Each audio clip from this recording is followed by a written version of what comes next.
আজি আহি উপস্থিত হ'লোহি যোৰহাটৰ বিশেষ এটা অনুষ্ঠানত। আজি যোৰহাট নৱালিত মুকলি কৰা হৈছে এখন বিশেষ হোটেল, যিখন হোটেলৰ নাম হৈছে বুবু। ইয়াতে আপুনি পাব বিভিন্ন ধৰণৰ খাদ্যৰ সোৱাদৰ লগতে বোকাখাতৰ পেৰা আৰু মিঠাই সোৱাদ। তাৰ লগতে সমূহ যোৰহাটবাসী ৰাইজে সুবিধা পাব টিফিন ছাৰ্ভিচত, য'ত আপুনি এটা ফোন কল কৰিয়ে আপুনি খোৱাৰ আহাৰৰ ব্যৱস্থা কৰিব পাৰিব। দ্বিতীয়খন দোকান কি ক'ব বিচাৰে? প্ৰথমতে মই শুভেচ্ছা জনাই লওঁ। এনেকৈ মোৰ এটা সপোন আছিলে, হয়। বোকাখাতলৈ মানুহবিলাক নাযায় যোৰহাটৰ। হয়। সেইকাৰণে মই বোকাখাতৰ কাৰিকৰ লগত যোগাযোগ কৰি হয়। ইয়াতে বনোৱাটো মই ব্যৱস্থা কৰিছোঁ। হয়। অলৰেডি মোৰ কাৰিকৰ বুকিং হৈ গৈছে। নেক্সট সপ্তাহত পৰা কাৰিকৰে মই ওপৰতে বনাব, ওপৰতে বনাই আৰু মানুহবিলাক এতিয়া বোকাখাত নগ'লেও হ'ব, মোৰ ইয়াৰ পৰা নিব পাৰিম। ইয়াৰ পৰাই মানে বোকাখাতৰ পেৰা সোৱাদ ল'ব পাৰিব। যিটো টিফিন যে আপোনালোকে ব্যৱস্থা কৰিছে, ধৰি লওক এতিয়া ৰাইজৰ বহুত সুবিধা হ'ব। মোৰ ফালৰ পৰা চাবলৈ গ'লে ধৰি এতিয়া কিছুমান যোৱাটাত থাকে, এনেকুৱা এটা অসুবিধা হয়, কিছুমান মানুহে ঠাণ্ডা দিনত অলপ ভাত চাত বনাবলৈ বেয়া পায়। মানে ফোন কৰি আমাৰ ষ্টাফ থাকিব, জেগাত কি খাব সেইটো আমাক কৈ দিলে,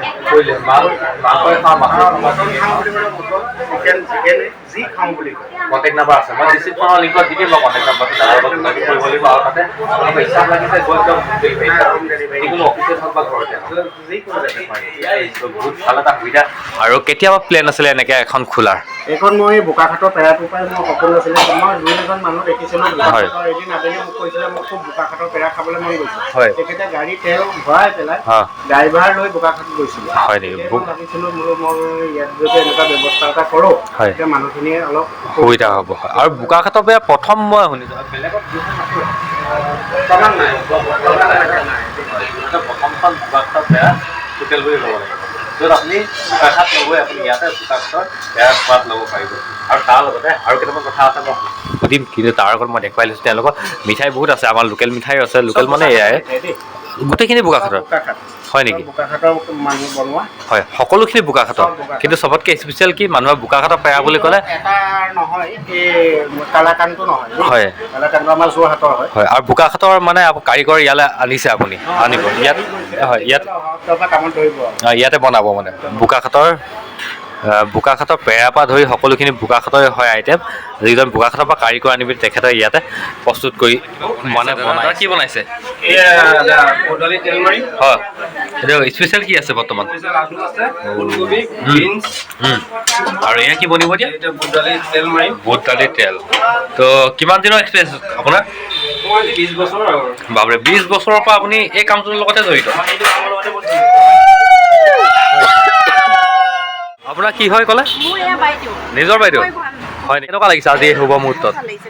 কি খোৱালে? চাহ খালে হয় নেকি? বোকাখাতৰ পেৰা প্ৰথমবাৰ যোৰহাটৰ প্ৰথমবাৰ নহয় জানো? তো এটা কি ক'ব বিচাৰে বোকাখাতৰ পেৰাৰ লগত? বোকাখাতৰ পেৰা বিষয়টো ক'বলেই নাই আৰু। হয়, মানে ভাল লাগে আৰু বোকাখাতৰ পেৰা বুলি চবৰে মনত বহুত হয় নেকি? চবৰে মানে একদম জিভাৰ পানী মানে একদম আগত থাকে নহয় জানো? তো সঁচাকৈ ভাল লাগিছে। যোৰহাটৰ প্ৰথমবাৰ মানে ৰাইজে বোকাখাতলৈ গৈ যোৰহাট নৱালিতে বোকাখাতৰ পেৰা সোৱাদ ল'ব পাৰিব নহয় জানো? আৰু প্ৰথম দোকান ময়ো কিবা এটা লৈ লওঁ, কাৰণ বহনীটো ময়ো কৈ দিওঁ প্ৰথম দোকান হয়।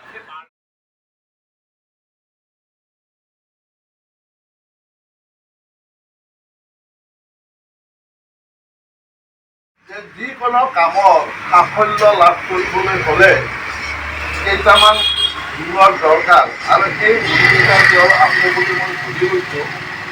প্ৰথম কথা হ'ল কি, চিনচিয়াৰিটি। যিকোনো কামৰ সাফল্য লাভ কৰিবলৈ হ'লে চিনচিয়াৰ হ'ব লাগিব। তাৰপিছত পাংচুৱেলিটি।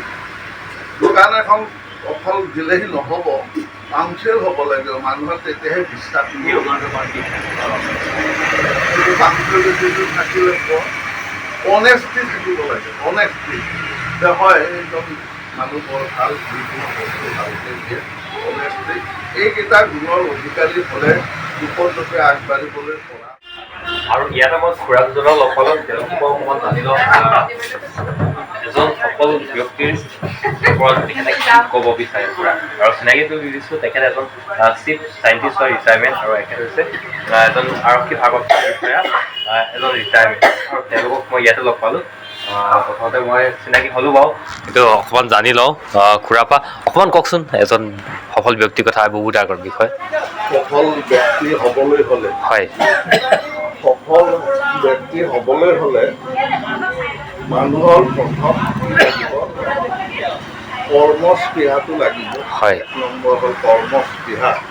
যিটো কৰ্মতে হওক, যি সাধাৰণ হওক ডাঙৰ হওক সেইটো লৈ কথা নাই, যেতিয়া স্পৃহা হ'ব, আন্তৰিকতা থাকিব, যাক ডেডিকেশ্যন বুলি কোৱা হয়, এই ডেডিকেশ্যন যিমানেই ভাল হ'ব তেতিয়া বিপদগ্ৰস্ত উন্নতি হ'ব পাৰে।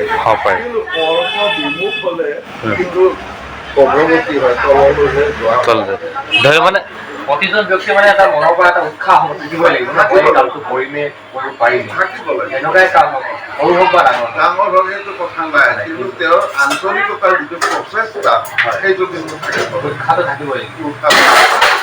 খুৰাই বহুত ভাল কথা এটা, বহুত ডাঙৰ কথা এটা কৰিলে। প্ৰতিজন ব্যক্তিৰে মানুহৰ মানে যিকোনো কৰ্ম সৰু হওক ডাঙৰ হওক মানে মনৰ পৰা এটা উৎসাহ থাকিব লাগিব, এই কাম কৰিব পাৰিমেই বা কৰিমেই। সেইটো থাকিবই লাগিব। তেতিয়া বাকী আনুষংগিক কথাবিলাক অট'মেটিকেলি আহি যাব আৰু মানুহে তেওঁক শ্ৰদ্ধা ভক্তি কৰিব আৰু সহায়ৰ হাত আগবঢ়াব। কিন্তু যদি তেওঁৰ স্বভাৱ চৰিত্ৰ ভাল নহয়, কৰ্মবিমুখ হয়, তেতিয়াহ'লে মানুহে তেওঁক সহায় সাৰথি কৰিবলৈ নাহিব। আৰু সেইকাৰণে কেইটামান কোৱালিটি লাগিব, তেওঁৰ গুণ থাকিব লাগিব। কি মানুহজন এই উৎসাহী হ'ব লাগিব, সময়ানুৱৰ্তিতা যিটো পাংচুৱেলিটি থাকিব লাগিব। তাৰপিছত তেওঁৰ হ'ল কি অনেষ্টি, এইটোৱে আটাইতকৈ ডাঙৰ কথা। আমাৰ জীৱন কালত যিসকল লোকৰ অনেষ্টি আছে, সাধুতা আছে, সেই সাধুতাৰ পৰাই বহুতখিনি আগবাঢ়িব পাৰি। কিন্তু যদি চল চাটনি কৰি যদি সাময়িকভাৱে কিবা এটা আহৰণ কৰিবলৈ যায়, তেতিয়াহ'লে তেওঁ কেতিয়াও মানে সফলতা লাভ কৰিব নোৱাৰিব। ঠিক আছে, থেংক ইউ। আৰু এইপিনে খুৰা কি কয়? মই প্ৰথমে আজিতাং বিদ্যাং দ্বিতীয়া চিতং ধনং, তৃতীয়া আজিতং পুণ্যং, চতুৰ্থে কিং কৰিছে। মানুহে জন্ম হোৱাৰ লগে লগে কাম আৰম্ভ হৈ যায়। আমি সদায় নিয়মানুৱৰ্তিতা মানিব লাগিব। ৱৰ্কছ এণ্ড ৱৰ্কছ, কৰ্মই জীৱনৰ ধৰ্ম। কৰ্মই জীৱনৰ ধৰ্ম হয়, কৰ্মই ধৰ্ম। মানুহে কেতিয়াও উন্নতি কৰিব নোৱাৰে। আৰু পঢ়াৰ পৰা যেতিয়া শেষ হ'ব, তেওঁতো খাবলৈ লাগিব, কৰ্ম কৰিব লাগিব। অকৰ্মৰ মানুহৰ কেতিয়াও শান্তি নাপায়। কৰ্ম কৰিলেও ৰাতিপুৱা শুই উঠি মুখ হাত ধুলে, গা পা ধুলে, ভগৱানক। আৰু এটা কথা, আমি ভগৱানক সদায় চিন্তা কৰিব লাগিব।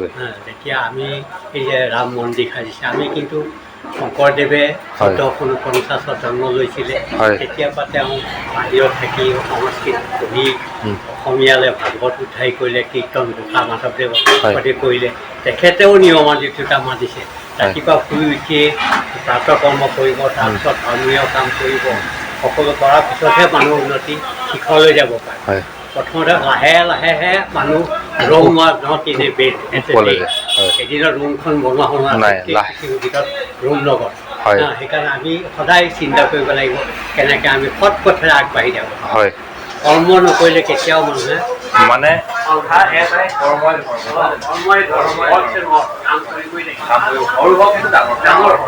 লাহে লাহে কাম কৰিলেও পঢ়ালে নিশ্চয় শিক্ষণ নিয়মানুৱৰ্তিতা। আমি আমি নিয়মানুৱৰ্তিতা পালেও আমি ডিচিপ্লিনো আনিব লাগিব, তেতিয়াহে আমি সৎ পথত যাব পাৰিম। লোকৰ হৈছে মই যত কৰিব লাগিব তেওঁ নিচিনা হ'ব, কিন্তু হিংসা কৰিলে নহ'ব। হিংসা বৰ্জন কৰিবই, হিংসা যিমানে কৰিবা তুমি যিমানে তললেহে যাব, কেতিয়াও যাব। ডাঙৰ কোৱা হ'লো আমি নেক্সটে যাব। হিংসা কৰিলে যিমানে হিংসা কৰিবা সিমানে তলত পৰিব। আমি কোৱা কথা নহয়, মানে আমাৰ মহাপুৰুষসকলে কি হিংসা বৰ্জিত কৰিবলৈ কৈছিলে আৰু আধ্যাত্মিক ফালে ঢাল খাবলৈ দিছিলে। আধ্যাত্মিক যেতিয়া হ'ব মানুহজন, তেতিয়া কি হ'ব? হিংসা বৰ্জিত হ'ব, পৰোপকাৰৰ কাৰণে তেওঁ আগ্ৰহী হ'ব। গতিকে সেইকাৰণে আমি আধ্যাত্মিক দিশটো কেতিয়াও বাচিব নোৱাৰোঁ। আমাৰ গুৰু মহাপুৰুষ শ্ৰীমন্ত শংকৰদেৱ গুৰুজনায়ো বিশেষকৈ আধ্যাত্মিক দিশত বেছি গুৰুত্ব দিবলৈ আগবাঢ়িছিলে। কাৰণ সকলোকে তেখেতে আধ্যাত্মিক দিশলৈকে আহিবলৈ কৈছিলে। তেতিয়া হিংসা এখন সমাজ, এখন দেশ তেতিয়াহে হ'ব পাৰে। আৰু এইপিনলৈ ৰূপাংকৰ দা আছে আৰু এইপিনে বাইদেউ আছে। ৰূপাংকৰ দা এখন দ্বিতীয়খন হৈছে যোৰহাট নৱালীত হোটেল অপেনিং। আৰু এইপিনে বাইদেউ কি কয় আজি শুভ মুহূৰ্তত? আজি মানে এটা ভাবিব নোৱাৰা মনত ভাল লগা ভাৱ হয় নেকি? জীৱনত বহুত কষ্ট কৰি আহিছো। আজি এটা মানে কিদৰে তোমাক মানে বুজাই কম।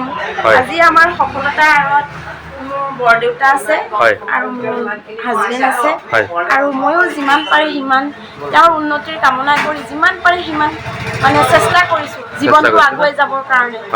আৰু আজিৰ মুহূৰ্তত মানে খুবেই ভাল লাগিছে। এটা বুজাব নোৱাৰা মানে সপোন আছিলে আৰু সেইকাৰণে আজি মানে তাৰ গোটেই মানুহখিনিয়ে আমাক সহযোগো কৰিছে আৰু পৰিৱেশটো বহুত ভাল লাগিছে।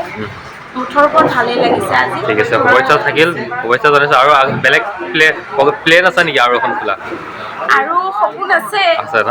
কাম কৰি যাওঁ। ঠিক আছে, ঠিক আছে, ধন্যবাদ থাকিল আৰু শুভেচ্ছা জনালোঁ।